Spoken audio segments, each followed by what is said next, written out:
በነገራችን ላይ ሰው የሚባለው ከዚህ በላይ ነው። ከዛ በታች ተጎታች ነው። ሱቁም ነገር የለው።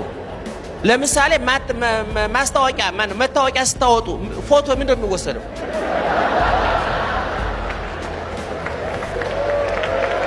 እንዴ ተረታችሁኛ? መታወቂያችን ላይ ያለው ምናችን ነው? ፊታችን ነው አይደል? እግራችን ይሆናል? ሆዳችን ይሆናል? አይሆንም። ሰው የሚባለው እኔ ከዚህ በላይ ነው ያለው ይመስለኛል። ምክንያቱም ብዙዎቹ የመረጃ ምንጮች ከዚህ በላይ ነው። ጆሮ እዚህ ጋር ነው። አምስቱ የስሜት ሕዋሳት አራቱ እዚህ ላይ ነው ያሉት። ስለዚህ ሁሉም የተከማቸው መሀል ከተማ ላይ ነው፣ እዚህ አካባቢ ነው።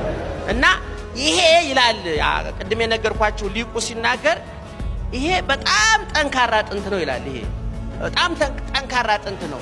እግዚአብሔር ይሄንን ጠንካራ አጥንት እዚህ ጋር ያደረገው ከውስጡ ከባድ የሞትም የህይወትም የመውደቅም የመነሳትም ምንጩ እዛ ውስጥ ነው ያለው። ስለዚህ ለምሳሌ አሜሪካ በጣም ከሚጠብቁት ድርጅታቸው መካከል እንግዲህ አንዱ ኒውክሌር ነው የሚመስለኝ። እንደሚጠብቁት አላውቅም። ፕሬዚዳንቶቹ ሲሾሙ የኒውክሌር ቁልፍ ይቀባበላሉ ነው የሚባለው። የኛ ሀገር መሪዎች ምን እንደሚቀባበሉ አናውቅም። እና አሁን ትልቁ ይሄ ጭንቅላት ቅድም እንደነገርኳችሁ ምንድነው በጠንካራ አጥንት ነው የከበበው እግዚአብሔር። ከዚህ ከጠንካራው አጥንት ውስጥ ግን ፈሳሽ ነገር ነው ያለው፣ ወይም ደግሞ ሊጥ አይነት ነገር ነው ያለው። ይሄ ግን በጠንካራ አጥንት የተከበበው ምክንያት ይላል። አሁንም ቅድም በግዕዝ ቋንቋ የተጻፈውን ወደ አማርኛ እየተረጎምኩላችኋለሁ። ክበበ አጽም አለው አጥንቱ። ይሄ ምሽጉን መጠበቂያ ነው። ምክንያቱም ይሄ ምሽግ በቀላሉ የሚደፈር ምሽግ አይደለም። ዓለምን ሊያፈርስም ሊገነባም የሚችል ለምሳሌ አሁን እዚህ ሀገር ስንት ፎቅ 40 ፎቅ 30 ፎቅ እየተገነባ ነው አይደል? ያ 40 ፎቅ ያ ረጅሙ 40 ፎቅ ከዚህ ውስጥ ይወጣ ነው። አውሮፕላኑ መርከቡ ምኑ ከየት የወጣ ነው? ከሰው ጭንቅላት የወጣ ነው። እና ይሄንን አደገኛ ፍጥረት በአጥንት ከቦ አስቀምጦታል እግዚአብሔር። እስመ ውእቱ ምክንያተ ሁሉ ዘይበጽሕ ላዕሌነ ሰናይ ወእኩይ፣ በእኛ ላይ የሚደርሰው ክፉም ሆነ ደግ ነገር የአእምሮና የህሊና ውጤት ነው ይላል ያ ሊቅ የሚናገር። ለዚህ ነው ሰዎች ለወዳቸው አስበው እንደሚመሉት ሁሉ ለጭንቅላታቸው ለህሊናቸው አስበው መብላት አለባቸው። አሁን ጨጓራ የሚያማቸው ሰዎች ምግብ ሲያጣ ጨጓራ ምን ያመነጫል ነው የሚባለው? አሲድ ያመነጫል ይባላል። ህሊና ደግሞ ካላነበብንበት አሲድ ያመነጫል። ለዚህ ነው ሰዎች ወይም ከሃዲ ወይም ነፍሰ ገዳይ የሚሆኑት ህሊና ቶሎ ምግብ ስላልቀረበለት አሲድ እያመነጨ ነው ብዬ አስባለሁ።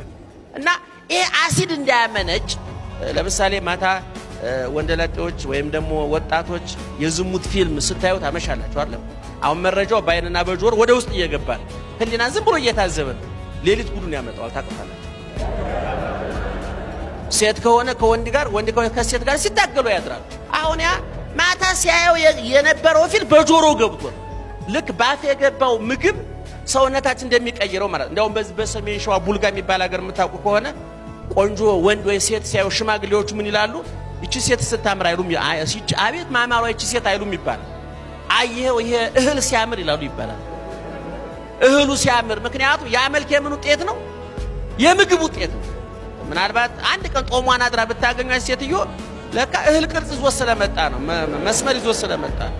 ለዚህ ነው ብዙ ሰዎች አመጋገባቸው ፊታቸው ላይ ይነበባል ይባላል። በአፍ የገባው ፊት ላይ ይታያል ይባላል። በጆሮ የገባው ደግሞ ንግግር ላይ ይታያል። ከዚህ በፊት ተናግሬዋለሁ እኔ። ጥሩ የተመገቡ ሰዎች የፊታቸው ወዝ ያስታውቃል። ጥሩ የሰሙ ሰዎች ደግሞ ንግግራቸው ያስታውቃል። አሁን ብዙ ሀብታሞች እንደ መልካቸው ንግግራቸው የማያምረው ምግብ እንጂ ጥበብ የላቸው። እንዲያውም ብዙ ጊዜ እላለሁ እኔ ለህሊናችን ለመኪናችን የሚመጥን ህሊና አለን ወይ? አንዳንድ ሰው 5 ሚሊዮን ብር መኪና ይገዛና ህሊናው ግን የባጃጅ ነው።